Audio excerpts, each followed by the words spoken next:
మాటను మనం విన్నాం. మూడో మాట మరి పాపమ్మ గారి మనవరాలు లక్ష్మికి అలాగే ప్రసాద్కు మీరు ప్రేమించి ఇచ్చిన సంతానములు మరి రెండవ కుమార్తె రోజీ విషయంలో దేవుడు చేసిన అద్భుతమైన కార్యము. దేవుడు స్తోత్రం. అంటే బాల్య దశలో నుంచి యవన ప్రాయంలోనికి దేవుడు ప్రవేశపెట్టాడు. దేవుడు స్తోత్రం చెప్పాడు. ఇద్దరు అయిపోయారు, మన అయ్య నిలబడ్డారు, ఇప్పుడు ముగిస్తాడు ఇట్టో అని మనసులో మాట. దేవుడు స్తోత్రం కలిగి కాక. ఎందుకంటే మీ హృదయాలు మీ మనసు నాకు తెలుసు. ఎందుకంటే ఇక్కడ ఉన్నారు కానీ పొద్దున్న రైతు గ్యాప్ పోతాడు, మెరుగే తోట గ్యాప్ పోతుంది, పొద్దున్నే బయలు 6 గంటలకి లేచి వెళ్ళాలి అని ఆలోచన. దేవుడు స్తోత్రం. మిమ్మల్ని ఏమి ఇబ్బంది పెట్టను, టైం ఉంటుంది అది రైట్. ఇప్పుడు టైం 9:33 అవుతుంది, 10 గంటలకల్లా ముగిస్తాను. దేవుడు స్తోత్రం కలిగి కాక. హల్లెలూయా. ఇప్పుడు ఎంతైనా బిడ్డారా, నేను టయానికి ముగించాలంటే మీరు టయానికి ఏం జాగ్రత్తగా రావాలి. ఎండం కాదు, ముందు రావడం నేర్చుకోవాలి. పాటలు పాడుతున్నా ఇంకా అలా వస్తుంటే సాగి తీసుకొని రావుతుంది. దేవుడు స్తోత్రం. పేరు వచ్చిందంటే పాట అవ్వకపోతే అదే బాధ. ఏంటంటేనే వచ్చాను మళ్ళీ అవ్వలేదు, టైంకి రాదు కానీ పాట అవ్వకపోతే అదే బాధ, ప్రార్థన అవ్వకపోతే అదే బాధ. ఏంటి కంటిన్యూస్ వాళ్ళలో ఉంటుందో నాకు దేవుడు స్తోత్రం చెప్పండి. హల్లెలూయా, హల్లెలూయా. సరే, ఏదేమైనప్పుడు ఇప్పుడు అద్భుతమైన సాక్ష్యాల ద్వారా దేవుడు మరి కార్యాలు జరిగించినట్లుగా మనం చూస్తున్నాం. దేవుడు అసలు ఇప్పుడు కోటం ఎందుకు ఎత్తుకున్నారు అని ఆలోచన చేస్తే దేవుడు మేలు చేశాడు. కృతజ్ఞత స్తుతులు చేయి. కోటం ఎప్పుడో జరగాలి, వాయిదాలు వేసుకుంటూ వస్తుంది వస్తుంది. కానీ సంతోషం ఏంటంటే 2025 సంవత్సరంలో వారానికి ఒక కోటం జరిగిస్తున్నాడు దేవుడు. దేవుడు స్తోత్రం కలిగి కాక. రేపు మరి వచ్చే వారం అవుట్ టికెట్ జరుగుతున్నా తెలియదు కానీ జరిగినప్పుడు దేవుడు మరి వారానికి ఒకసారి మన అందరూ కూడా కూడి ప్రభును స్తుతించడానికి దేవుడు గొప్ప భాగ్యము మనకి అనుగ్రహించాడు. దేవుడు స్తోత్రం కలిగి కాక. ఎందుకంటే ప్రసాద్ గారు ఉన్నారు ఇక్కడ, ప్రేమ ఉన్నాడు ఇక్కడ. దేవుడు స్తోత్రం. ఆయన పాపం ఉందా? చంద్రశేఖర్ గారు ఉన్నారా? దేవుడు స్తోత్రం కలిగి కాక. ఇప్పుడు ప్రార్థన ఎవరికంటే ఎవరికి ముఖ్యం? ఇంటి వారికి, ఇంటితో పాటు వచ్చిన వారందరికీ ఈ ప్రార్థన చాలా అవసరం. దేవుడు స్తోత్రం. ఇంటి వారు లేకపోతే కోటలు పెట్టుకోవద్దు. దేవుడు స్తోత్రం. ఏదైనా ఇంటి వారు అందరూ ఉండేది ఆశీర్వాదం. కనుక మరి కుటుంబంలో దేవుడు ఎన్నో మేలు చేశాడు. ఒకటి కాదు, రెండు కాదు. వీళ్ళు శోధన పడుతుంటే ఏకో పాస్టర్ గారు, మీ పాస్టర్ గారు ప్రకటన చెప్తున్నా మీ శోధనలు వచ్చేసి అన్నట్టు. ఏంటి ప్రకటన గ్రంథం చెప్తుంటే ప్రకటన గ్రంథం చెప్తున్నాడు మీకు అందుకే శోధన వచ్చేస్తున్నాడు. ఎంత బాగుంది. ఈ ప్రకటన గ్రంథం ఎప్పుడు శ్రమ దినాల్లోనే బోధించాడు. అలాగనుందా? ఓకే, అలాగే లేదు. కనుక ప్రకటన గ్రంథం అనేది ఇప్పుడు బిడ్డారా, అది ఎప్పుడైనా బోధించాలి. శ్రమ దినాలు బోధించాలి, లేదా అప్పుడు బోధించాలి, ఇప్పుడు బోధించాలి. వాక్యంలో ఎక్కడ ఏ వాక్యం గురించి కూడా లేదు. దేవుని స్తోత్రం చెప్పండి. హల్లెలూయా. కాదు కష్టాలు బాధలు అనేవి ఒకసారి మన విశ్వాసం ఎదురవుతుంటాయి. దేవుని స్తోత్రం. మనం భక్తిగా జీవించే కొద్ది కష్టాలు ఎక్కుతాయి, నిందలు వస్తాయి, అవమానాలు వస్తాయి. కానీ మనం ఎదుర్కోవాలి. దేవుని స్తోత్రం కలిగి కాక. అందుకే మన అందరికీ ఏముండాలంటే ప్రార్థన అనేది చెప్పాలి గట్టిగా. విశ్వాసికి ఇల్లు చూడండి, ఇల్లు కట్టబడాలంటే ఇంటికి పునాది చాలా.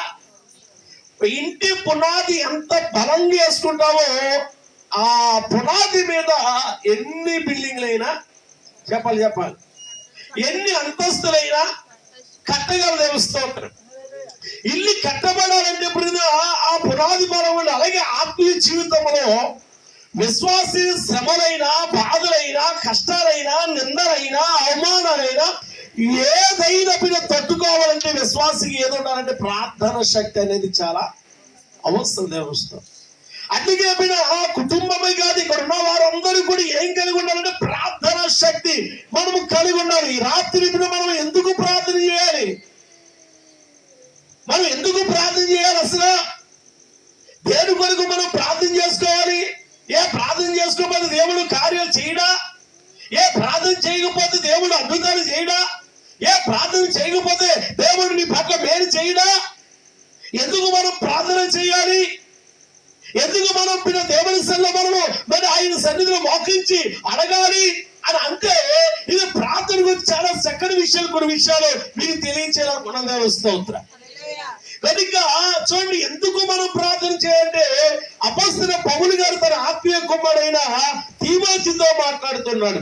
తీమోతితో మాట్లాడుతూ చూడండి, 2వ అధ్యాయము తీమోతి ఆ పత్రిక, మొదటి పత్రిక అపొస్తలుడైన పౌలు గారు తన ఆత్మీయ కుమారుడికి రాసిన ఆ ఆత్మీయ కుమారుడికి రాసిన ఉత్తరాన్ని మనం చదువుతున్న పత్రిక 2వ అధ్యాయము 1 నుంచి 4 వచనాలు కూడా వచ్చారు. మనం చదువుకుందాం త్వరగా.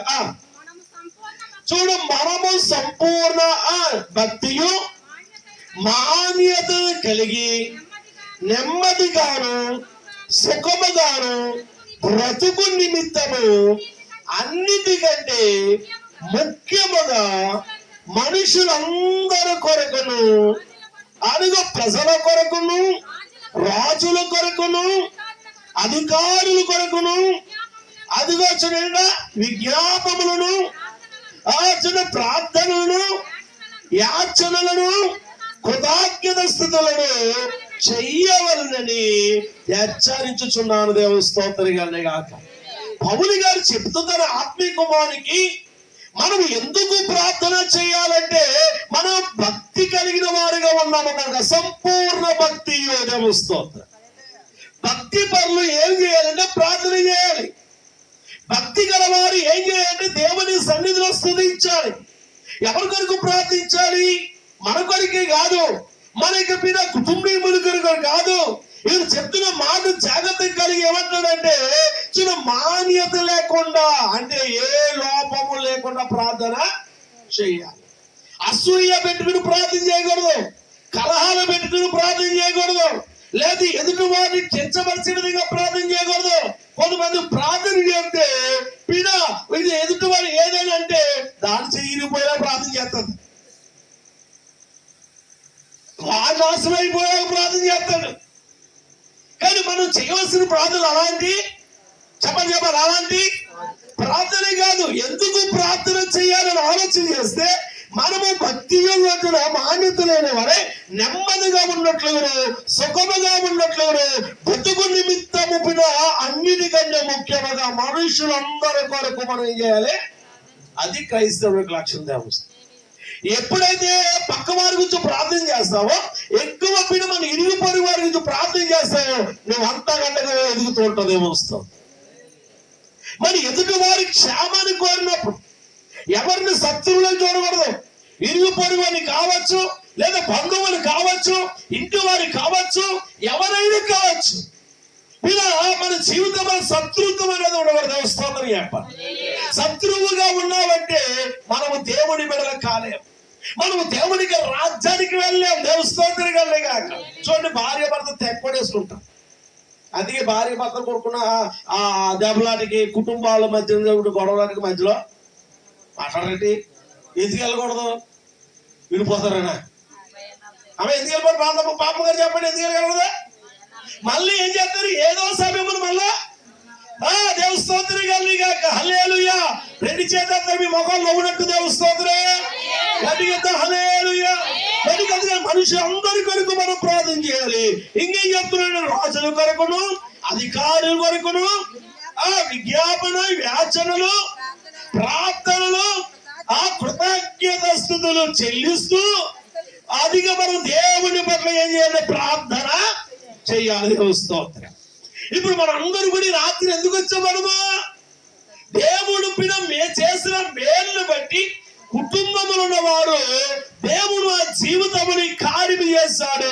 మరణకరమైన ప్రసాద రూపిన ఎక్కడికెక్కడికో తిరిగారు, ఎన్నో హాస్పిటల్కి ఎక్కడికైనా సరే అన్ని నార్మల్లే, అంతా బాగుందనేవారు. రోగం మాత్రం బలహీన మాత్రము పోయేది కాదు. అర్ధరాత్రికి అవరాత్రికి అయ్యగారిని ఫోన్ చేస్తే ఫోన్ ఎత్తేవాడు. మీరు కూడా ఫోన్ చేసి ఎప్పుడు ఎత్తుతారు? దేవస్థానం అయ్యగారు పోనుకుంటాడేమో, అయ్యగారు నిద్రపోతాడేమో అన్నది. మీ కొరకు నేను ప్రార్థన చేయడం దేవుడు నిలబెట్టాడు. దేవస్థానం హల్లెలూయా. అయ్యగారు పడుకుంటాడని మాట వదిలేయండి. నువ్వు ఎప్పుడు చేసినా నువ్వు ఫోన్ పిల్లలు చెయ్యాలి, కానీ నేను ఎత్తడానికి సిద్ధంగా ఉన్నాను. దేవస్థానం చెప్ప రెండు చేతులు హల్లెలూయా. నేను పిన్న ఆదివారం శనివారం వచ్చినా సరే కొంతమంది బిడ్డలు వారు పొలాల నుంచి కూడా వారు భోజనం చేస్తారు. అయ్యగారు ఎక్కడున్నారు, బాగున్నారు, అమ్మగారు బాగున్నారు, భోజనం చేసే విశ్వాసం ఉన్నారు. దేవస్థానం పేర్లు చెప్పండి కదా, దేవస్థానం ఫోన్ చేసి ఎవరొస్తులు ఉన్నారు, అయ్యగారు ఎక్కడున్నారు, బాగున్నారా, ఎక్కడున్నారు, వస్తున్నారా అని ఫోన్ చేసి ఎవరొస్తులు కూడా ఉన్నారు. దేవస్థానం ఎందుకు పిన్నా దేవుని ప్రేమది. రెండు చేతులతో గడిగేస్తామని చెప్పండి, దగ్గరగా చెప్పండి. అంటే సంఘ విశ్వాసులకి దైవజనుకున్న మధ్యన ప్రేమది. దేవస్తోత్రం చెప్పండి. రెండు చేతులు చెప్తామా, సోదరు చెప్తామా, నిద్రపోదు చెప్తామా. నిద్ర నాకు తెలుసు. దేవస్తోత్రం కలిగా హల్లెలూయా, హల్లెలూయా. కనుక మీరు మొదటి మాట ఏంటయ్యా ఆలోచన చేసి ఎందుకు మనం ప్రార్థన చేయాలంటే మనము సంపూర్ణ భక్తి గల వారు కనుక దేవునికి కృతజ్ఞత స్తుతులు ఎప్పుడు దేవుని మీద స్తుతులు చెల్లిస్తూనే ఉండాలి. దేవుడు చేసే మేలు చెప్తూనే ఉండాలి. దేవుడు మన పట్ల అధికమైన కృపను అనుగ్రహిస్తారు. దేవుని స్తోత్రం చెప్పండి. రెండో విషయం ఏంటయ్యా ఆలోచన చేస్తే చూడండి, అనేక వాక్య భాగములు మనం జాగ్రత్తగా ఆలోచన చేస్తే కొరింథీ రాసిన పత్రిక భాగములు మనం చూస్తున్నాము. మొదటి కొరింథీ పత్రికలో చాలా చక్కని విషయాన్ని మనం చూస్తున్నాము. 4:4 మాట, మనము ఎందుకు దేవుని పనులకు ఉండి మనము ఏం చేయాలంటే సువార్తను ప్రకటించడంలో లోకస్తులకు ప్రకాశమైన తాత్వం కలిగిన వారు ఉంటారు. చేతులు చూడండి.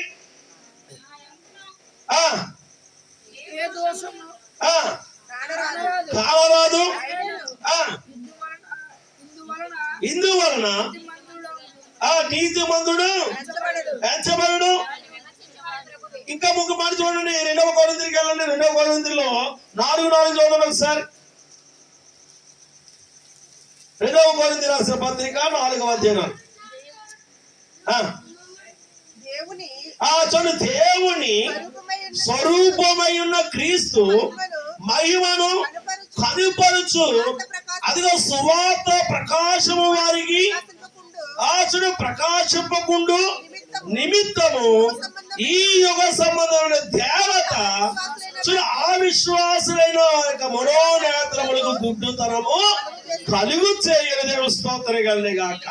చూడండి, ఈ రోజున దేవుని మాట వినకుండా, దేవుని యొక్క మాటకు లోపడకుండా, దేవుని యొద్దకు రానియకుండా ఈ రోజు సాతాను రకరకాలమైన అలవాట్లకి బాణి చేసింది. దేవస్థానం దేవుని యొద్దకు రావాలంటే ఏం చేయాలి? అన్ని చెప్పాలి, మాట్లాడరండి.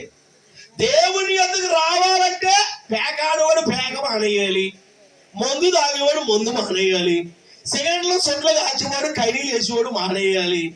మానేలేక దేవుడు నన్ను ఎప్పుడప్పుడు మా అత్తాలేండి అంటున్నాడు. ఏమంటాడా? ఇది తప్పించుకునే విషయాలు తెలుస్తాడు. అన్నం తినాలని ఎవరు చెప్తున్నాడు? అట్లాంటి అర్థం వచ్చిందో చెప్పండి. అన్నం తినాలని ఎవరు చెప్తే ఏడు చెప్తే తింటావా? ఆకలి వేస్తే తింటావా కదా? మొట్టకుండా దేవుని దగ్గర రావాలి. మొట్టే దాకుండా దేకిచ్చేస్తాడు, విడిచేది ఎత్తాడు. తెలుస్తాడు మామూలుగా లేకడక్క దేవుడితోను, దేవుడి సేవకుడితోను, దేవుడి విశ్వాసులతోను దేవుడితో ఆటలాడకూడదు. ఏడే అంతేనా? అది దేవస్థానం చెప్పండి, బిగ్గరగా చెప్పండి. హల్లెలూయా. అవకాశం ఇస్తున్నాడు, నీకు అవకాశం ఇస్తున్నాడు. అవకాశాన్ని ఏం చేయాలి? సద్వినియోగం చేసుకోవాలి. దేవుని స్తోత్రం చెప్పండి.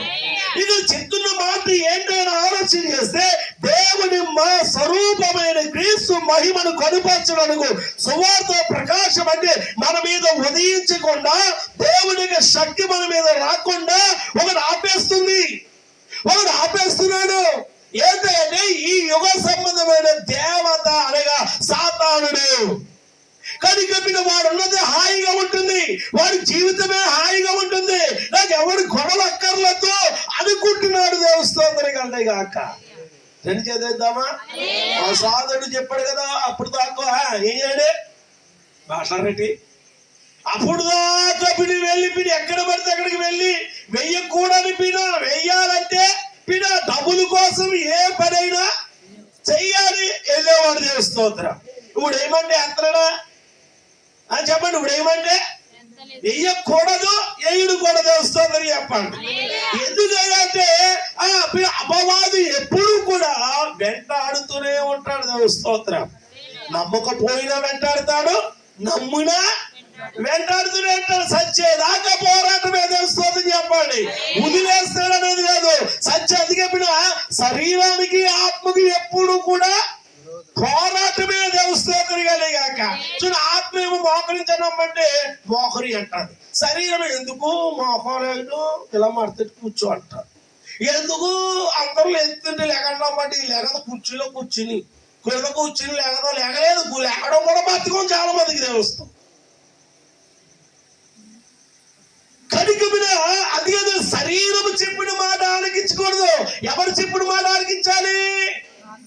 ఆత్మ ఏది చెబితే మోకరించి. అందుకే ఎప్పుడైనా మోకరించలేకపోతే కొన్నాళ్ళకి మోకాళ్ళు ఎప్పుడు వచ్చి మొత్తానికి వంగోదేవు స్తోత్రం చెప్దామా? రెండు చేతులు ఎద్దామా? ఇద్దరుగా చెప్దామా? చేతులు తెచ్చుకోవడం ఎంత ముందు దేవు స్తోత్రం.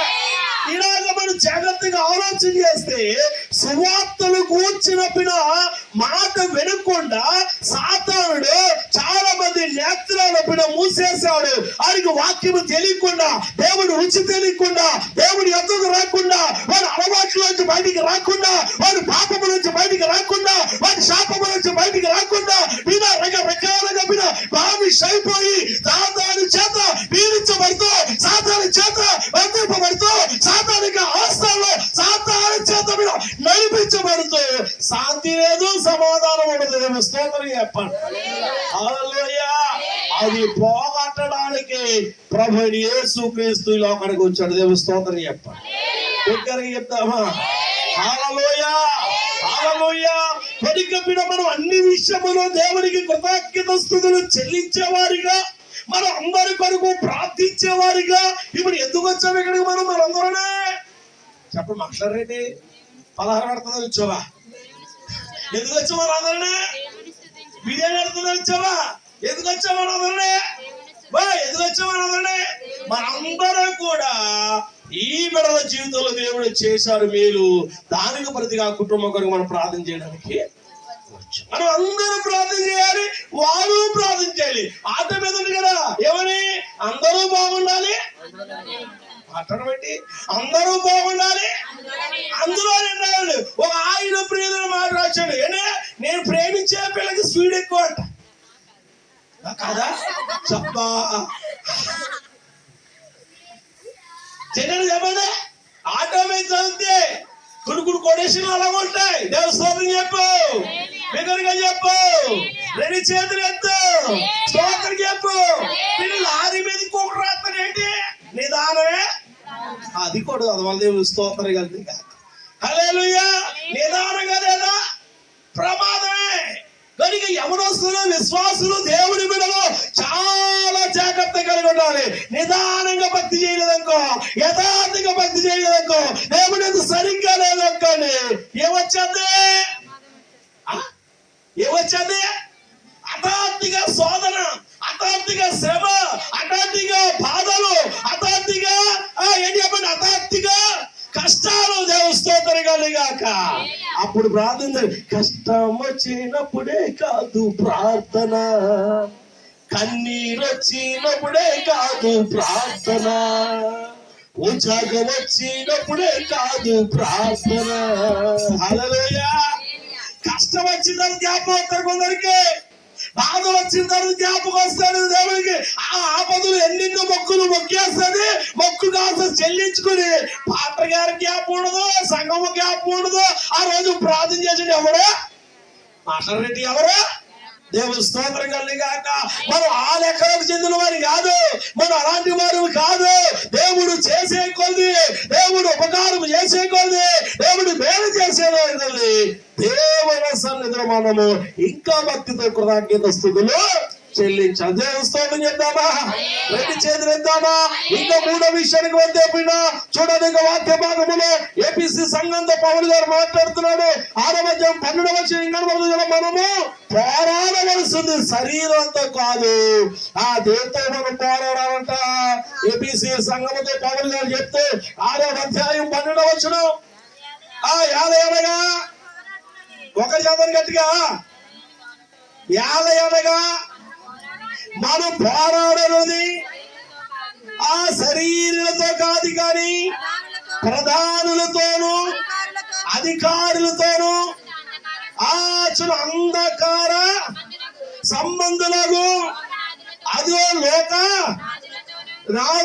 రాజులతోను ఆకాశ మండలం యొక్క దురాత్మక సమూహముతో మనము పోరాడమని తెలుస్తుంది కాక.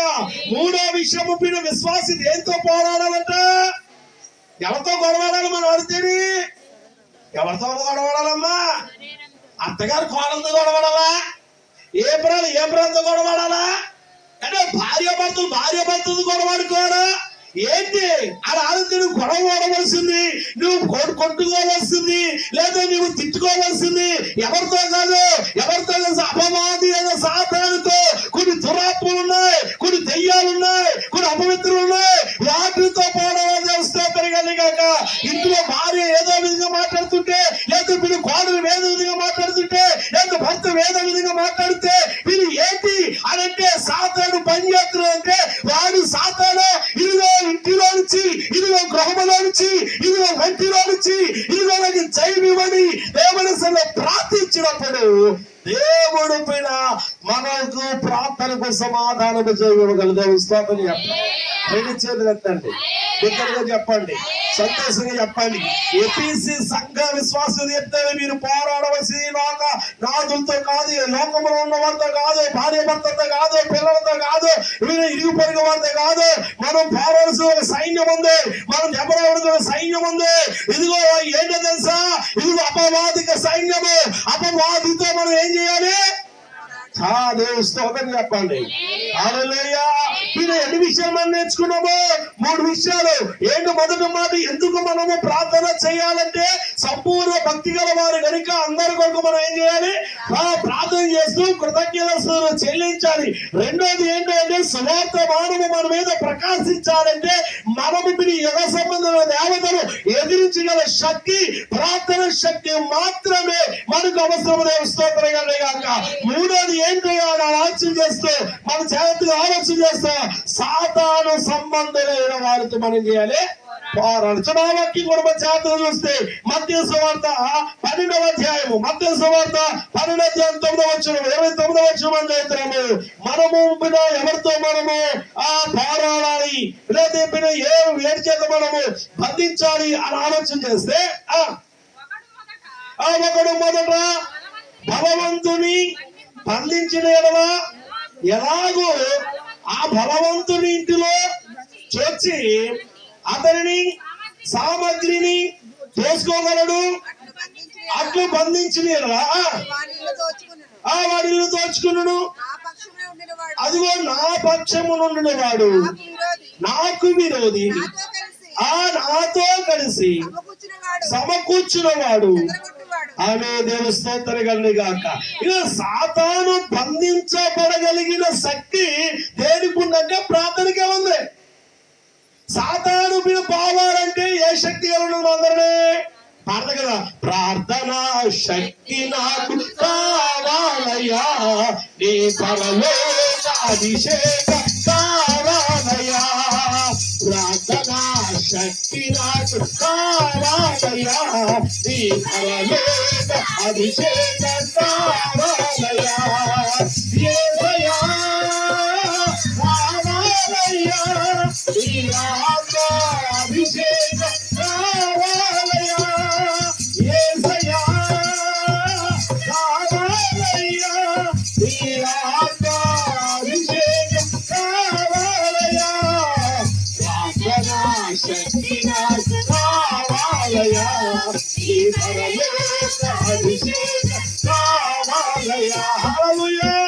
కనుక ప్రతి విశ్వాసి, సంఘంలో ఉన్న ప్రతి విశ్వాసికి, ప్రతి కుటుంబంలో ఉన్న విశ్వాసి ఏ శక్తి కావాలంటే ప్రార్థన శక్తి ఉండాలి. ఇప్పుడు దుష్టుడు ఏ విధంగా ఎవరిలో త్వరపడుతున్నది ఏదో, ఎవరిని పాడు చేస్తున్నది ఏదో, ఎవరిని కలివిలి చేస్తున్నది ఏదో, ఎలాగ త్వరపడతాడో ఒక దొంగ వలె త్వరపడతాడు. ఆ దొంగని పట్టుకోవాలని మనం ఎలా ఉండాలి? బలమైన వారిగా ఉండాలి. దేవుని స్తోత్రం చెప్పండి. ఎలా ఉండాలి చెప్పండి? మనం బలమైన వారుగా ఉంటేనే ఆ దొంగని గట్టిగా బంధించగల దేవస్థానం. నీ ప్రాంతంలో బలము లేదనుకోని సాతాను శివాయనే తాను చేస్తాడు తెలుస్తాం, సాతాను చేస్తాను గలిబిలి చేస్తాడు తెలుస్తాం. వాడు ఎక్కువ శక్తితో మీద ఆడేస్తుంటాడు. నువ్వు ప్రార్థన చేసే కొద్ది ఆగిపోకో, సాగిపో. నీ ఇంటిలో ప్రార్థన, నీ వంటిలో ప్రార్థన, నీ కుటుంబంలో ప్రార్థన చెయ్యటం మానుకో. దేవుడు చెయ్యనివ్వగలడు. చెప్పడం స్తోత్రం కలిగాక ఈ శోధనలో, ఈ ఇరుకులో, ఈ ఇబ్బందులు, ఈ బాధలు, ఈ కష్టాలు ప్రతిదీ కూడా దేవుడు మీద నిలబెట్టగల దేవుడు. స్తోత్రం కలిగాక పడిపోయిన గోడ పడిపోయినట్టుగా ఉండదు, తిరిగి కట్టగల సమర్థత కలిగిన దేవుడు. స్తోత్రం. కనుక మీ 4వ విషయం ఏంటంటే లోకాసు వార్త 10వ అధ్యాయం 10వ వచనం చదివితే సాతానుపై మనకు ఏముంది? సాతానికి అధికారం ఉంది. ఏముంది? ఎప్పుడు సాతానికి కూడా అధికారం ఉందా లేదా? దేవుడికి అధికారం ఉన్నప్పుడు సాతానికి కూడా అధికారం ఉందా లేదా? సాతాను కూడా అధికారం ఉంది. సాతాను కూడా శక్తిమంతుడు, సాతాను కూడా బలమైన వాడు. సాతాను కూడా మీరు దేవుడి దగ్గరికి వెళ్ళగల శక్తి వాడికే ఉంది. దేవుడి బిడ్డ సైతము పాడు చేయగలడు. దేవుడి బిడ్డల సైతం లోకంలో పడవేమి ఇప్పటికే బాప్తిసం ఉంది, రక్షణ పొంది, మారుమనసు పొంది దేవుడి కొరకు నిలబడి ఒకప్పుడు బలంగా ఉన్నవారే ఎంతో మంది పిల్లలు లోకంలో తిరుగుతున్నారు. దాని అర్థం ఏంటి? సాతాను బలవంతుడు కనుక ఒకప్పుడు ప్రార్థన చేసేవాడు, ఒకప్పుడు పరిచయం చేసేవాడు, ఒకప్పుడు దేవుని సేవకుని గౌరవించేవాడు, ఒకప్పుడు దేవుడు అంటే వీళ్ళ చెవి కోసించుకునేవాడు, ఒకప్పుడు వీళ్ళ దేవుడు అంటే వీళ్ళ పని పరుగులు తీసేవాడు, పాట పాడేవాడు, ఆరాధించేవాడు, దేవుడి బిడ్డను గౌరవించేవాడు, ఎక్కడ ప్రార్థన దగ్గర పోయేవాడు, ఎక్కడ మీటింగ్ దగ్గరికి వెళ్ళిపోయాడు. ఇప్పుడు వెళ్ళడానికి కారణం ఏంటంటే అపవాది వాడు ఏం చేశాడు? అది దేవుడు స్తోత్రం. 2 చేతులు ఇద్దామా? శోధన చేద్దామా? అదే బిడ్డ పడిపోయిన వాళ్ళు ఆడు గుడికి వెళ్ళాడండి, ఆడు ఏం చేస్తున్నాడండి, ఆడు గుడికి వెళ్ళాడండి, బాప్తిజం పొందాడండి, ఆడు తాగేస్తున్నాడండి. ఆడు బిడ్డ తాగితే నీకెందుకు దేవస్తోత్రం కదా కాక నువ్వు మారి చూపించి దేవస్తోత్రం కదా, నువ్వు వచ్చి చూపించి దేవస్తోత్రం కదా, దేవుడి కొరకు ఖచ్చితంగా నిలబడి నువ్వు చూపించి దేవస్తోత్రం కదా. తప్పించుకున్న పనులు ఇవి దేవస్థానం. ఆ నరకం పోతాం, మనం నరకం పోతామా? చెప్పాలి, మాట్లాడాలి. దేవస్థానం కాక కనుక ఎదుటివాడిని చూడద్దు, మనము దేవుడు మనం అందరూ కూడా ఎవరిని చూడాలి? పడిపోయిన వాడిని చూడుకో, వచ్చి వెళ్ళిపోయిన చూడుకో, మానేశ్వరిని చూడుకో, లేదా సంఘానికి వెళ్ళిపోయి చూడుకో. దేవుడి కొరకు మనము దేవుడి రాజ్యానికి వెళ్ళడానికి మనం ఎవరిని చూసి నడవాలంటే దేవుడు చూసి నడవాలి. దేవుడు స్తోత్రం కలగాక. పౌలు గారు అన్నాడు, నేను క్రీస్తుని పోలి నడుచుకున్నాను, మీరు నన్ను పోలి నడుచుకోండి. నీవు నేను మనందరూ కూడా ఎవరిని చూసి నడవాలంటే దేవుడు చూసి భక్తి చేయాలి. మనుషులు చూసి పాత్ర గారు పెట్టి భక్తి, పాస్టర్ గారు చూసుకోవడం భక్తి చేయదు. పాస్టర్ పెట్టి కూడా గుడికి రాకో. ఎవరు పెట్టరు? ఎవరు గుడికి? 2 చేతులు పెట్టండి. ఎవరి కోసం మీరు రావాలి? మన కోసము దేవుడి సన్నిధిలో మనకు దేవుడు అవసరం కనుక మనము దేవుడి మందిరికి వెళ్ళాలి. దేవస్తోత్రం. 2 చేతులు ఎత్తండి, బిడ్డలుగా చెప్పండి హల్లెలూయా. 2 చేతులు ఎత్తండి. దేవస్తోత్రం. కనుక మీ 4వ విషయం అండి, సాతానికి అధికారం ఉంది. సాతానికి అధికారం అనేది యోబుని జ్ఞాపకం చేస్తుంటే, యోబు యూదు దేశంలో ఆ ప్రాంతంలో యోబు కనుక గొప్పవాడు, ధనవంతుడు కూడా ఎవడు లేడు. సాతాను అడిగిన పరలోకంలో వచ్చిన తర్వాత ఎక్కడికి వెళ్ళాడు? భూలోకంలో సంచరిస్తున్నాడు అని అన్నప్పుడు ఇదిగో భూమి మీద ఒక భక్తుడు ఉన్నాడండి. యోగా అంత గొప్పవాడంటే భూమి మీదకి వచ్చాడు. వాడికి అన్ని ఇచ్చాం, అందుకే దేవుడు అంటున్నాడు. పైకి వెళ్ళాడు, నేను వాడు ఎదురు కంచి తీసాడు. మొత్తం ఆస్తి, అంతస్తులు, గొర్రెలు, మేకలు, ఇంకా చూస్తే తన కుట్టిన 10 మంది పిల్లలు, సమస్తము పనివారు అందరూ కూడా అన్ని పోయాయి. కట్టుకున్న భార్య కూడా అంటుంది, దేవుడు అన్నవయ్యా, ఏం చేశాడు నీకు దేవుడు? నీ దేవుడికి ఏం చేశాడు? పిల్లలు ఉంచాడా? నీ ఆస్తి ఉంచాడా? ఏది ఉంచాడు అని అడగగానే యోబు విశ్వాసం తెలుసా? దేవుడు ఇచ్చాడు, దేవుడు తీసుకున్నాడు. ఇచ్చాడా తీసుకున్నాడు. మధ్యలో మనం ఏమన్నాం? దేవుని స్తోత్రం. నీ వేసిన చెట్టి అందుకుంటే ఏం చేస్తా? నరికేస్తా. అది పక్కన వచ్చి అడిగితే నా చెట్టు ఎందుకు అంటావు? దేవుని స్తోత్రం. నీవు వేసిన చెట్టు నీకు అధికారం ఉన్నప్పుడు ఆయన కృప చేత, ఆయన ప్రణాళిక చేత, ఆయన పాలకులు నీవు ఈ భూమి మీద వస్తే అధికారం ఎవరిదే? దేవుడిదా మందా? మరి దేవుడు అధికారంగా ఉన్నప్పుడు మనం ఏదో అధికారం చేయవలసింది ఎవరో? దేవుడు. దేవస్తోత్రం కదా. మనం పరిపూర్ణంగా దేవుడికి అప్పగించుకుంటే దేవుడిని అక్కడ ఉంచుతాడు. దేవస్తోత్రం. ఎక్కడ? అక్కడ ఉంచిన ఉన్నతమైన ఎత్తైన శిఖరాలు పైకి ఎక్కిస్తాడు. కనుక సాతానికి బలము కలిగింది. ఆ బలమును ఎదిరించగలిగింది ఏది అంటే ప్రార్థన. దేవస్తోత్రం. సాతాను శక్తిని కూడా ఓడించగలిగింది ప్రార్థన. యోబు ఎంత కష్టపడినా ప్రార్థన ఇవ్వడం. అందుకే యోబు ముందు సాతాను ఓడిపోయాడు. బలమైన వాడు ఓడిపోయాడు, అధికారం గల వాడు ఓడిపోయాడు. చివరికి పిండిన యోబే గెలిచాడు. దేవుని స్తోత్రం కలిగి గాక. రెండింతల ఆశీర్వాదం పొందాడు. చెప్పబడిన స్తోత్రం చేద్దాం. రెండింతల దీవెన పొందాడు. దేవుని స్తోత్రం చేద్దాం. దేవుడు మరలోపిన యోబును ఆశీర్వదించినట్లుగా నిన్ను, నీ కుటుంబాన్ని, గుడి వచ్చిన వారిని దేవుడు వర్తింపచేయను గాక. దేవుడు ఆశీర్వదించును గాక. దేవుడు ఇక్కడ విస్తరింపచేయను గాక. ప్రతి సమస్య నుంచి దేవుడు విడుదల చేయను గాక. హల్లెలూయా, హల్లెలూయా. కనుక మీరు ఐదో విషయమే, దేవుని మీద రక్షణ కలిగిన వారిగా కొరకు మనం ఏం చేయాలి? ప్రార్థన చేయాలి. ఇదిగా చదువు పేతురు పత్రిక 2 పేతురు రాసిన పత్రిక 3వ అధ్యాయం 9వ వచనం చూస్తే, దేవుని పిన ఆ రక్షణ పొందుట కొరకు మనం ఏం చేయాలి? ప్రార్థన చేయాలి. ఆరోగ్యంగా పిన వారి కళ్ళు తెరవబడినట్లుగా ప్రార్థన చేయాలి. ఎవరి కళ్ళు? ఎవరి కళ్ళు? లోకస్తుల యొక్క కళ్ళు. సాతానికి కళ్ళు ఏం చేయబడాలి? తెరవబడాలి. ఇంటికి వెళ్దాం, చదవండి. ఎబిసి సంఘంతో మాట్లాడుకుని 1:19 చదివితే ఆకాల మాటగా మీరు 2 విషయాలు చెప్తున్నాడు. 7వ అధ్యాయం చూస్తే, ఎవరి కొరకు మనం సువార్తను ప్రకటించాలంటే నశించిపోతున్న వారి కొరకు, దేవుని పని చేస్తున్న వారి కొరకు మనం ఏం చేయాలి? ప్రార్థన చెయ్యాలి. సువార్త చేస్తున్న వారికి కొరకు ప్రార్థన చేయాలి. సువార్త ప్రకటిస్తున్న వారి గురించి ప్రార్థన చేయాలి. సేవకుడి కొరకు ప్రార్థన చేయాలి. సంఘము కొరకు విశ్వాసం ఏం చేయాలి? ప్రార్థన అనేది చాలా అవసరం. దేవస్థానం సంఘ విశ్వాసులు ఎప్పుడు కూడా మానక ఏం చేయాలంటే ప్రార్థన చేయాలి. మనం వెళ్ళకపోతే వెళ్ళే వారికి సహాయం చేసి మనం సువార్తను మీద నీ ద్వారా సువార్త ఏం చేయాలి? వ్యాప్తి చెందాలి. నీ కష్టార్జితం ఆ సువార్త కొరకు ఉపయోగపడాలి. నీ యొక్క ధనము దేవుని పని కొరకు ఉపయోగపడాలి. పిసినారి కింద ఉండొద్దు, ఇవ్వడానికి పిసినారి వారిగా ఉండొద్దు. ఇచ్చేవారు దేవుని పని కొరకు ఇస్తున్నాము. దేవుని పని జరగాలంటే నువ్వు ధారాళంగా ఏం చేయాలి? అలా ఏం చేయాలి? ధారాళంగా పట్టుకుపోయేవాడికి ఇవ్వడం కాదు, దేవుడు పని చేసేవాడికి ఇవ్వాలి. రెడీ చేసి దేవుడు ఎక్కడికో పంపిస్తుంది. ఎక్కడికే టీవీలో వచ్చే ప్రసంగం చేసేవాడికి అది ఫోన్ పే చేస్తాం. ఇంటికి వచ్చిన వాళ్ళు సార్లు ప్రార్థన చేసి 10 రూపాయలు ఎడతాం. ఏంటి? ఎవరో మీరు సూటు పూడేసి కారు ఎత్తే 7 రూపాయలు కాడుకొస్తుంది. రోజు ప్రార్థన చేస్తే పాస్టర్ గారికి ఆదివారం అంతా 10 రూపాయలు కానుకెత్తాం. మరి బతుకులు మీద 10 రూపాయలు కానుక, 50 రూపాయల నుంచి 100 రూపాయల నుంచి ఎప్పుడైనా నీ జీవితంలో ఎక్కువ కానుక పెట్టిన నీ జీవితంలో ఎప్పుడైనా ఏగలి విశ్వాసంగా ఉన్నావా? దేవుని స్తోత్రం. 365 52 వారాలు కూడా మన స్థితి ఎలా ఉందంటే ఆ 10 రూపాయలు, ఆ 20 రూపాయలు తప్ప ఎక్కువ పిండి. అందుకే మనం ఎక్కడ ఉన్నవారు అక్కడే ఉండిపోతారు. దేవస్థం వీరి వల్ల తాళం వేసి ఎత్తకపోతుంది కదా. ఎక్కడ వేస్తారు? వీరి వల్ల తాళం వేసేది. ఒక అమ్మాయి పాస్టర్ గారు తల్లి కొడుకులు ఆ కూతురికి తల్లికి 2 కూతురులు అంట. ఈ మాట చెప్పి ఇచ్చేస్తాను. ఈ తల్లికి 2 కూతుర్లు అయితే ఎకరం 2 ఎకరాల పొలం ఉందంట. మొత్తం మీద ఈ 2 ఎకరాలతో పాటు ఇంకో ఎకరం కొన్నది 3 ఎకరం పొలం ఉందంట.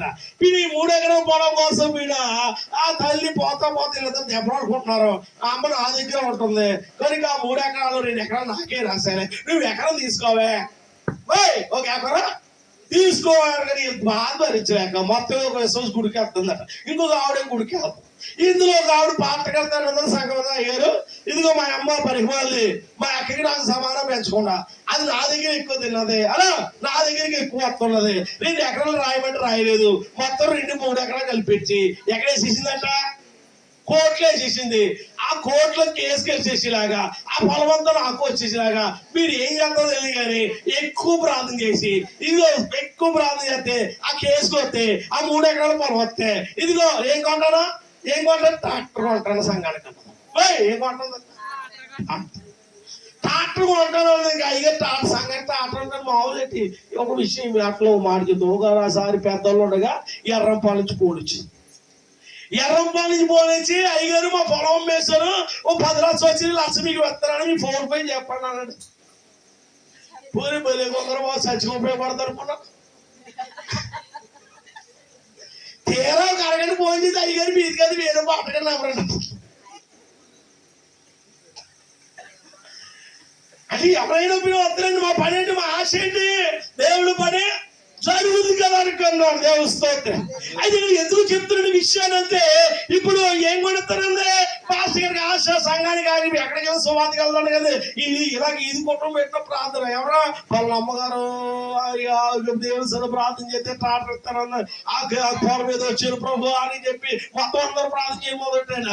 ఇది కుటుంబం పెట్టిన ఆయన కోసమే, ఆదివారం ప్రార్థన పెట్టిన ఆవిడ కోసమే, శనివారం ఉపవాస ప్రార్థన పెట్టిన ఆవిడ కోసమే, గృహ ప్రార్థన పెట్టిన ఆవిడ కోసమే, మొత్తం మీద చేసి దేవుడు మరి ప్రార్థన దేవుడు ఎన్నుకుంటాడా మాట్లాడండి. మొత్తం మీద దేవుడు ప్రార్థనకి ఇచ్చినట్టు వాళ్ళకి ఇచ్చిన తర్వాత ఇప్పుడు ఆస్తంది ఎవరికి వచ్చేసింది, అమ్మగారికి వచ్చేసింది. అమ్మగారు ఇప్పుడు ఏం పెట్టాలి, కూటం పెట్టాలి. ఏం పెట్టాలి పెట్టేసిందంటే మొత్తం జామ్ జోమ్ మన ఎక్కడ కూడా మాట్లాడి మొత్తం మీద అందరూ పిలిచి భోజనం పెట్టింది అంటే ఎందుకే తాటెత్తాను అది కదా, మనకి అందరికి ఆశ ఉంటుంది. ఇలా వచ్చి ఇలా గోడ వెనకాల ఉన్నట్టు ఇలా ఎత్తి చూస్తున్నారట. ఏం కనమాట వచ్చిన అందరూ ఏం చేస్తారంట, వెనకాల గోడ వెనక ఉందేమో చూస్తున్నారంట. ఎందుకు గోడ వెనకాల ఏమే లేదన్న సంగతి ఎవరు తెలుసు, విశ్వాసం కాదు సాక్షి చెప్పి ఆవిడ తెలుసు. తెలుస్తుంది ఎందుకు అయిపోయింది సాక్షి. దేవుడు నా జీవితంలో చాలా మేలు చేశాడండి. ఆర్డర్ గారు సగం చాలా ప్రార్థన చేశాడు. దేవుడు 3 ఎకరాల పొలం ఇచ్చేసాడు. అది కిందకి మైకి కింద మంది పారేసుకుంటాడు. మొత్తమే సాక్షి చెప్పి ఇలాగ ఇప్పిందంటే అండి. ఎలాగా శంగు తీసి అయ్యారు ఇదిగానే ఇస్తున్నాడు. ఏంటి 5 రూపాయలు కలిసి ఇస్తున్నా.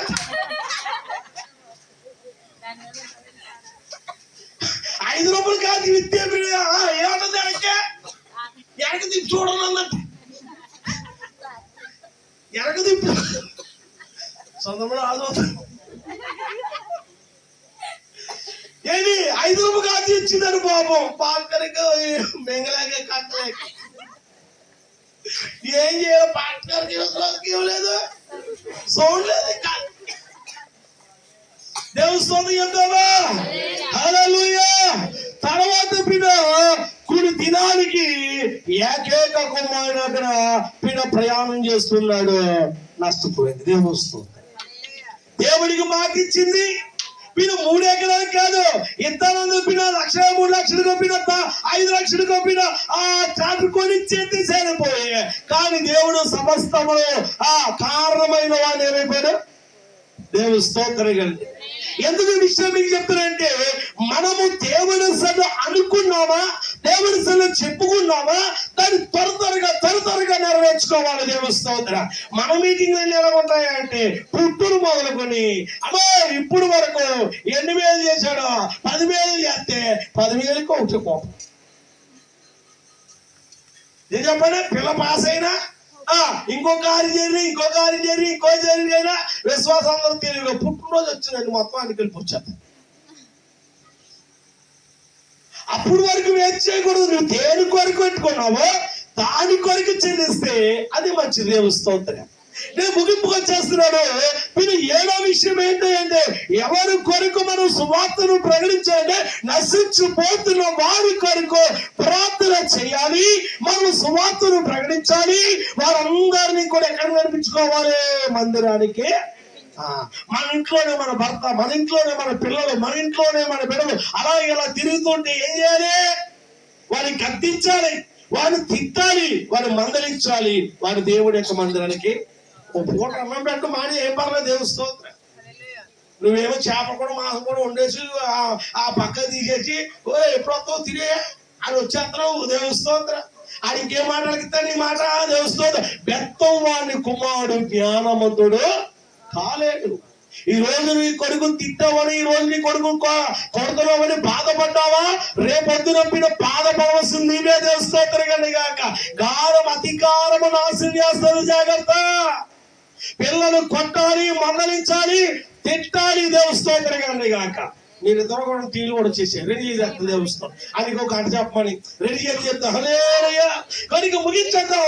ఆఖరి మాటగా ప్రియదేవులారా ఈ మాట చదువు. ఈ మాట 1:12 చెప్తే, దేవునికి వాక్యాన్ని వ్యర్థముగా తిరగనేయకూడదు. దేవస్థానం ఏం చెప్పండి, వ్యర్థంగా అంటే వ్యర్థముగా మాట్లాడకూడదు. వాక్యమును వ్యర్థముగా పలకూడదు. దేవుని యొక్క వాక్యాన్ని.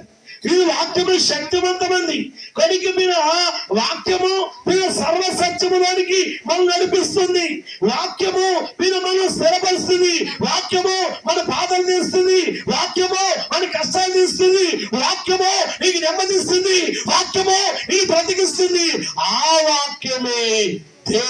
మరి దేవుని స్తోత్రగాక. హల్లెలూయా హల్లెలూయా. నువ్వు ప్రార్థన చెయ్యాలా, మీ టీవీ తాగేస్తారా?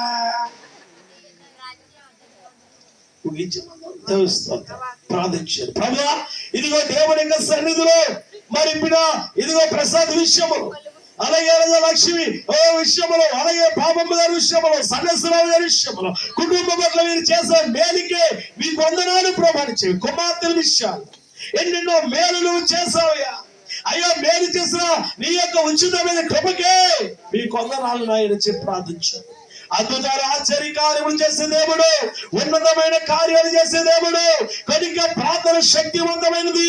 ప్రార్థన ఎవరి కొరకు చేయాలో, ప్రార్థన దేని కొరకు చేయాలో, ప్రార్థన అంటే ఏంటో, ప్రార్థన లేకపోతే విశ్వాసి కష్టాల్లో నిలబడలే, బాధలో నిలబడలే, ఆత్మీయంగా ఎదగలే, దేవుడి సెలవు ఉండలే. ప్రార్థన మన కుటుంబానికి అవసరమైంది. ప్రార్థన మనకి పట్టుదల కలిగి ఉండాలి. ఎడతెగ ప్రార్థన చేయాలి. ఎడతెగ ప్రార్థన చేస్తున్నప్పుడు బలమైన కార్యాలు దేవుడు మన పట్ల చేస్తాడు. అటువంటి కృప దేవుడు మనందరికీ దయచేసి నడిపించినట్లుగా ప్రార్థన చేద్దాం. ప్రసిద్ధి గారు ప్రార్థన చేస్తారు. మహాపరిశుద్ధుడవు కరుడవు మా ప్రియ పరలోకపు తండ్రి, ఎంతవరకు మీ ప్రేమ చొప్పున కృప చొప్పున ప్రభువా మమ్మల్ని అందరినీ ప్రభువా ఈ విధముగా మీరు మమ్మల్ని ఏర్పాటు చేసి ప్రభువా మీ సన్నిధిలో మమ్మల్ని ప్రభువా ఉజ్జీవముతోనూ ప్రభువా చేసినటువంటి మేలులకు కృతజ్ఞతాస్తులు చెల్లించు. అయా మీ యొద్ద వినయముతోనూ విధేయతతోనూ మీ బిడ్డల ప్రభువా ఎంతగానో ఆసక్తి కలిగి సంతోషముగా ఉన్నారు ప్రభువా. నిజమే ప్రభువా, దైవ సేవకులు చెప్పినట్టు ఎడతెగక ప్రార్థన చేయండి, పట్టుదల కలిగి ప్రార్థన చేయండి. అయా చక్కటి ఆత్మీయ ఆహారమును ప్రభువా మీ బిడ్డలైన వారికి ప్రభువా మీరు వడ్డించి ఉన్నారు తండ్రి. ఆ యొక్క భుజించినటువంటి ఆత్మీయ ఆహారం వారి యొక్క జీవితాలను ప్రభువా వెలుగును ఆశీర్వాదమును మెండైన దీవులను ప్రతి వారు పొందుకునేటప్పుడు సహాయమును దాచేటి తండ్రి. వచ్చిన ప్రతి వారు ఒకరి పట్ల ఒకరు అయా మీరు మా పట్ల ప్రభువా లోకమును ఎలాగైతే ప్రేమించారో మేము కూడా తండ్రి ఒకరి పట్ల ఒకరు ప్రేమ కలిగి, ఒకరి పట్ల ఒకరి కొరకు ప్రార్థనా శక్తి కలిగి, ఒకరి కుటుంబ సమస్యలు మా కుటుంబ సమస్యలుగా బిడ్డల ప్రార్థనలో జ్ఞాపకము చేసుకునే జ్ఞానమును శక్తిని దాచేయండి ప్రభా. ఆయా బిడ్డలకు ప్రార్థన నేర్పించండి తండ్రి, వాక్యములు నేర్పించండి తండ్రి. విన్నటువంటి వాక్యాన్ని ప్రభువా శత్రువైన సాతాను దొంగలించకుండా మీ దేవదత్తులు కావలి ఉంచి మా హృదయంలో భద్రపరచమని విన్నటువంటి వాక్యమును ప్రభా మా జీవితాలకు ప్రభా ఉపయోగకరముగా, దీవెనకరముగా, ఆశీర్వాదకరముగా వచ్చుమని. ఇదిగో ప్రభా ఈ యొక్క పాపం వారి కుటుంబం ఎంతైతే ప్రభా ఈ యొక్క కోడికి ప్రభా వెచ్చించి ఉన్నారో ఆ యొక్క బిడ్డ ఆస్తులను దీవించండి, ఆశీర్వదించండి. ఎన్నో ప్రభా సమస్యలు, శోధనలు, వ్యాధులు వచ్చినప్పుడు ఆ బాధలన్నిటికీ ఇదిగో నజరేయుడైన యేసుక్రీస్తు మీద ఆధారపడ్డ జీవితాలు తండ్రి. ఆయా జీవితాలలో ప్రభా మీ అంత సంతోషం చూసిన బిడ్డలు ప్రభా జ్ఞాపకం చేసుకోండి తండ్రి. ఆయా వచ్చిన ప్రతి కుటుంబాలలో ప్రభా ఏదైతే కొరత ఉందో ఆ యొక్క బిడ్డల యొక్క జీవితాలలో చదువు యొక్క విషయంలో, ఉద్యోగ విషయములలో, వారు చేస్తున్నటువంటి పని పాటల విషయంలో వారి యొక్క చేతి పనులు ప్రభా దీవించండి, ఆశీర్వదించండి ప్రభా. అయా నానాటికి మీ అందు ఆధారపడి మీ అందు సంతోషముగా ఉండే బిడ్డలుగా ఈ బిడ్డలందరినీ జ్ఞాపకం చేసుకోమని నజరేయుడైన యేసుక్రీస్తు నామములో అడిగి వేడుకొంచున్నాము పరమ తండ్రి. ఆమేన్. మహోన్నతుడా మహాగణుడు యేసయ్య మీ అతి శ్రేష్టమైన నామమునికి వందనాలు. ఇంతవరకు రాజనాయని బిడ్డల ద్వారా ఇదిగో రాజా పాడారు, స్తుతించారు, ఆరాధించారు. ఈ వాక్యం అందించిన బిడ్డలు, పాడిన బిడ్డలు, ప్రార్థించిన బిడ్డలు, రాజ సంఘ బిడ్డలు, రాజనాయన వచ్చిన బిడ్డలందరినీ కూడా ఈ చేతికి అప్పగిస్తూ బహుగా దీవించండి, ఆశీర్వదించమని ప్రార్థిస్తూ ఉన్నా. ఇదిగో ప్రేమించొచ్చిన మా బిడ్డలందరినీ కూడా బహుగా చేయమని ప్రార్థించారు. ఈ 2025 సంవత్సరంలో ఆఖరి నెలలో ప్రభునైనా ఇదిగో రాజనాయని వారంలో రాజని బిడ్డలు ఏర్పాటు చేసుకున్న ప్రార్థన. ఎన్నో కారణాలు ఉన్నాయి ప్రభు నాయన. యజమానులు ప్రభు నాయన సహస్రాలు గారు బట్టి రాజని కుమారుని దీవించి ఆశీర్వదించండి. రాజా పరిపూర్ణమైన విశ్వాసములో ఇంకను నడిపింప చేయమని ప్రార్థిస్తున్నాం. అలాగే రాజా నాయన పాపమును బట్టి వందనాలు అయ్యా, వారిని ప్రేమించిన సంతానములు రాజా కుమారుని బట్టి ప్రార్థిస్తున్నాం. వెంకటలక్ష్మి కుటుంబాన్ని మీరు దీవించండి, ప్రేమను కూడా మీరు దీవించి ఆశీర్వదించండి. అయ్యా, గృహము కట్లు ఉన్నారు, ఆ గృహము త్వరగా పూర్తవడానికి కృపను అనుగ్రహించమని ప్రార్థిస్తున్నాం.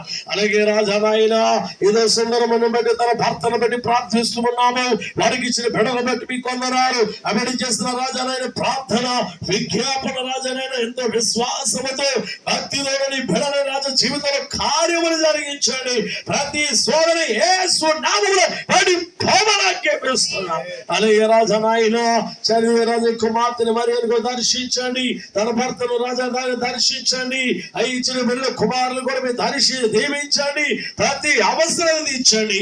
అలాగే మరి ముఖ్యంగా రాజా ప్రసాద్ విషయంలో మీరు చేసిన గొప్ప మేలు, గొప్ప స్వస్థత అవకాశం ఇచ్చి రాజని కుమారు సజీవ లెక్కలు ఉంచాం. ఈ మందిరాన్ని నడిపింపబడును గాక, రక్షణ కలిగును గాక. ఈ సన్నిధికి మూల స్తంభముగా పరిచర్య చేసేవాడిగా నిలబెట్టుకోండి. రాజనాయుడు భార్య చేసిన పరిచర్యను బట్టి అయ్యా, వారిద్దరు కలిసి నీ సన్నిధిలో పరిచర్య చేయడానికి, కుటుంబం అంతా పరిచర్య చేయడానికి అయ్యా నీ మీరు వాడుకోమని ప్రార్థిస్తున్నాం. ఇచ్చిన రాజా మరి కుమార్తెను బట్టి ఇదిగో రెండవ కుమార్తె బాల్య దినము నుంచి అయ్యా రాజా నాయన యవన వయసులో ప్రవేశపెట్ట. ఈ యవన కాలమతి తోడే నడిపించండి, యవన కాలంలో బలపరచండి, దుష్ట ఆలోచన వేస్తున్నామని బంధించండి. ఓ మరణములను కడిగి వేసి ఓ శుద్ధీకరించిన బిడ్డలు ఇదిగో కృతజ్ఞత స్తుతులు చెల్లిస్తూ రాజా నాయన ఈ సంఘం ప్రార్థిస్తూ ఉన్నాము. పాక వారి కుటుంబాల మీద దీవించండి, పాక వారి బంధువుల మీద దీవించండి, వారి కుటుంబ సభ్యులందరి కొరకు మేము ప్రార్థన చేస్తున్నాం. సంఘానికి రాజా నాయన మాకు అయ్యా పరిచయ సహాయకులుగా ఉన్న ఈ పాక వారి కుటుంబాలన్నింటినీ బహుగా హెచ్చింపజేసి బహుగా దీవించమని ప్రార్థిస్తున్నాం. సంఘాన్ని కూడా దీవించండి, సంఘ బిడ్డల కుటుంబాలు అయ్యా బిడ్డలు బట్టి అయ్యా సంఘానికి సేవకు రాజా మాకు సహకారులు మా బిడ్డలందరినీ కూడా మీరు దీవించమని ఈ రాత్రి మాకు తోడై నడిపించాము. ప్రయాణం అంతట్లో మీరు తోడై నడిపించి ఈ రాత్రి ప్రశాంతమైనది మాకు అందరికి దయచేయమని యేసు నామమున మనము చేయుచున్నాము. ఆమేన్. మన ప్రభువైన యేసుక్రీస్తు కృప, ప్రేమ, సమాధానము ఆయన ఆత్మ ఎప్పుడు ఎల్లప్పుడూ కూడి వచ్చిన బిడ్డలకును, కూడి కట్టుకున్న బిడ్డలకును, కార్యాలు చూసిన బిడ్డలకును, సంఘానికి, గ్రామానికి, దేశానికి దేవుడు ఆత్మ సదా తోడే నడిపించును గాక. ఆమేన్. అందరికి వందనాలు.